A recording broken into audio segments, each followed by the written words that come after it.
श्री शिवाय नमस्तुभ्याम। दोस्तों, पूजनीय गुरु जी की कथा सुनकर समझकर आज हम आपको बताने वाले हैं वट वृक्ष की पूजा हमें कैसे करनी है। दोस्तों, इसमें हमें क्या करना है और किस समय पूजा करनी है, कौन सी वस्तु का प्रयोग करना है, किस वस्तु का प्रयोग नहीं करना है, इसका शुभ समय क्या है, हमें किन किन बातों का ध्यान रखना है और हमें कितने बजे से कितने बजे तक इस पूजा को करनी है जिसे सबसे शुभ माना गया है। इस पूजा में किस वस्तु का सबसे बड़ा महत्व है, सारी जानकारी दोस्तों हम जानेंगे।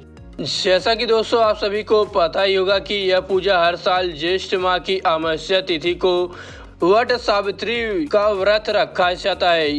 इस दिन अमावस्या और शनि जयंती भी है। वट सावित्री व्रत पर महिलाएं अपनी पति की लंबी आयु के लिए पूजा भी करती हैं, इसलिए इस व्रत में पूजनीय सामान का विशेष महत्व भी है। साथ ही इस पूजा में बरगद के वृक्ष का भी पूजा किया जाता है।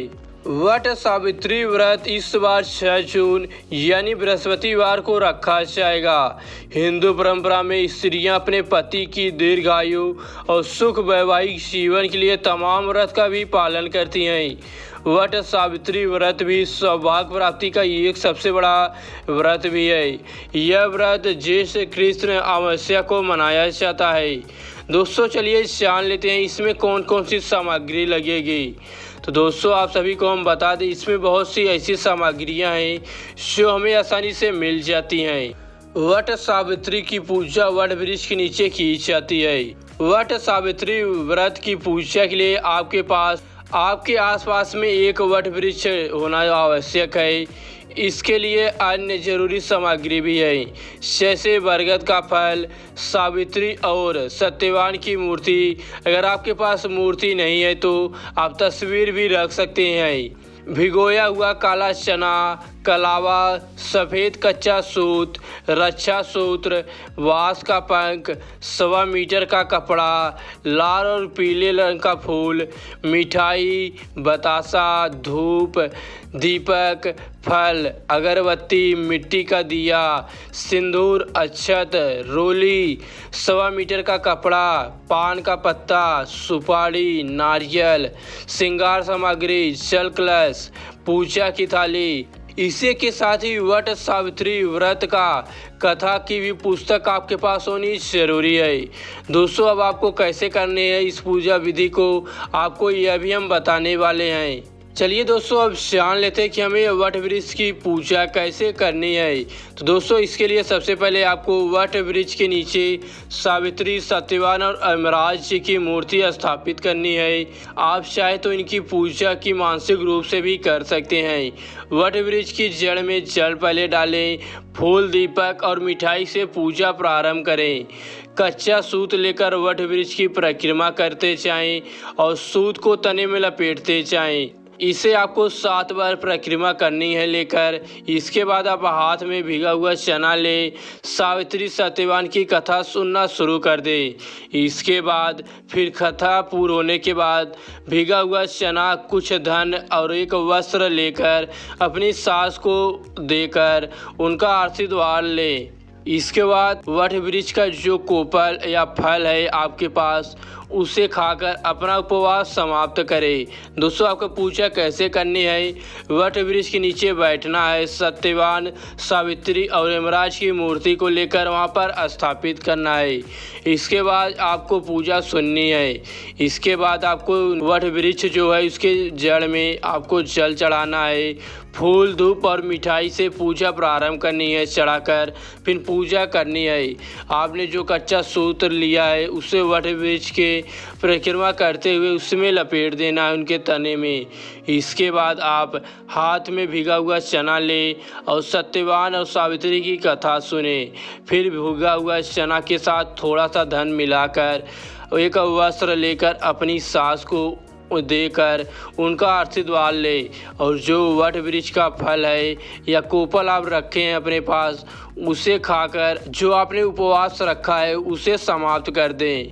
दोस्तों, आपके मन में यह भी सवाल आ रहा होगा कि वट वृक्ष का जो पूजा है वह वट वृक्ष पर ही किया जाता है, यानी बरगद के पेड़ पर। तो दोस्तों आपको बता दें कि वट वृक्ष बरगद एक देव रूपी वृक्ष माना गया है। ब्रह्मा, विष्णु, महेश और सावित्री भी वट वृक्ष में ही रहते हैं। प्रलय के अंत में श्री कृष्ण भी इसी वृक्ष के पत्ते पर प्रकट हुए थे। दोस्तों जब प्रलय आया था पूरी दुनिया में तो श्री कृष्ण जी ने अपना दर्शन इसी वृक्ष के पत्ते पर दिए थे। और इसमें कौन कौन वास करते हैं? इसमें ब्रह्मा, विष्णु, महेश और सावित्री इसी वृक्ष पर वास करते हैं। तुलसीदास ने भी वट वृक्ष को तीर्थराज का छत भी कहा है। यह न केवल अत्यंत ही पवित्र है बल्कि काफ़ी ज़्यादा दीर्घायु वाला वृक्ष है।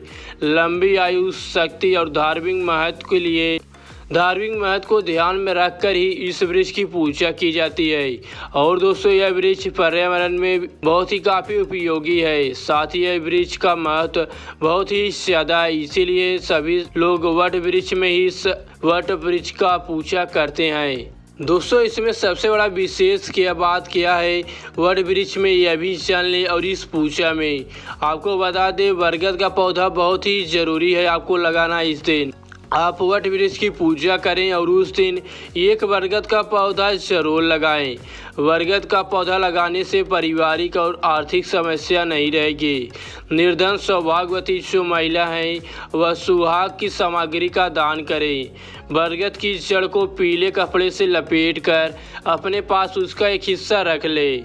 दोस्तों चलिए अब जान लेते हैं कि वट सावित्री व्रत का जो शुभ मुहूर्त है वह कौन सा है और कब है, कितने बजे से कितने बजे तक शुभ मुहूर्त है इस पूजा का, हमें कब करनी चाहिए। तो आपको बता दें हिंदू पंचांग के अनुसार इस बार अमावस्या की तिथि की शुरुआत 5 जून को रात 7:54 पर होगी और इसका समापन 6 जून शाम 6:07 पर होगा। और इसकी सबसे शुभ तिथि है, समय है दोस्तों वह इस समय 6 जून और यह शुभ इसकी तिथि आपको कब है 6 जून को शाम 6 बजे से 7 बजे तक आप इस पूजा को कर सकते हैं। यानी दोस्तों आपको जो पूजा करनी है वट सावित्री वृक्ष की आपको 6 जून को ही करनी है। सबसे शुभ दिन आपको 6 जून को ही मिलेगा। आप 6 जून की वट सावित्री व्रत का व्रत जरूर रखें और उसकी पूजा करें। तो दोस्तों आपको एक बार फिर से बता दें इसमें ज़्यादा से ज़्यादा आपको कुछ नहीं करना है। जो सामान है बहुत ही सरल और आसानी से आपको बाजार में मिल जाएंगे। इसके लिए क्या करना है आपको सबसे पहले आपको एक वट का वृक्ष ढूंढना है। उसके पास जाकर आपको उसके आसपास वृक्ष के नीचे साफ़ सफाई कर देना है। उसे भी आप देखेंगे वहाँ साफ़ सफाई रहेगी। आपको बरगद का फल लेना है। इसके लिए सावित्री और सत्यवान की मूर्ति लेनी है। अगर मूर्ति नहीं है तो आप तस्वीर भी लेकर वृक्ष के नीचे बैठ सकते हैं पूजा के लिए। भीगा हुआ चना लें, कलावा ले, सफ़ेद कच्चा सूत ले, रक्षा सूत्र ले, बाँस का पंख ले। अगर बाँस का पंख नहीं है तो बाँस की टोकरी भी ले सकते हैं। 1.25 मीटर का कपड़ा ले, लाल और पीले फूल ले, मिठाई ले, बतासा ले, फल, धूप ले, दीपक, अगरबत्ती भी ले, मिट्टी का दिया ले, सिंदूर और अक्षत भी ले, रोली का ले और दोस्तों पान का पत्ता भी ले, सुपारी, नारियल, श्रृंगार सामग्री, साथ ही जल कलश लें, पूजा की थाली लें। और इसके साथ ही आपको वट सावित्री व्रत की जो कथा का किताब है यानी पुस्तक है उसे भी लें और कथा को आराम से सुनकर पूजा पूरे ध्यान और विधि से करें, जिससे आपकी मनोकामना फलित हो और आपके पति को लंबी आयु मिले। दोस्तों इसके लिए आपको इस दिन एक बरगद का वृक्ष भी लगाना है। इससे आपके घर में पारिवारिक समस्या दूर होगी, आर्थिक समस्या दूर हो जाएगी। निर्धन सौभाग्यवती जो महिलाएं हैं वह सुहाग सामग्री को दान करें। और दोस्तों इसके साथ ही आपके लिए एक और बात है कि आप बरगद की वृक्ष को बहुत ही साफ सुथरा रखें और पर्यावरण के लिए भी यह बहुत ही ज़रूरी है। तो दोस्तों, हम उम्मीद करते हैं कि हमने जो जानकारी आपको बताई आप आसानी से समझ गए होंगे। ज़्यादा कठिन नहीं है, बहुत ही आसान सा उपाय है।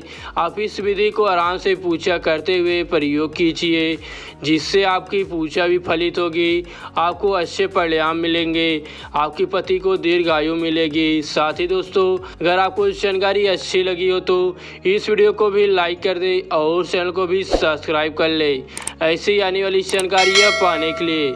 और इस वीडियो को अपने व्हाट्सएप ग्रुप में ज़रूर शेयर करें, जिससे और लोग इस जानकारी पा सके। तो हमें दीजिए इजाज़त, तब तक के लिए हर हर महादेव।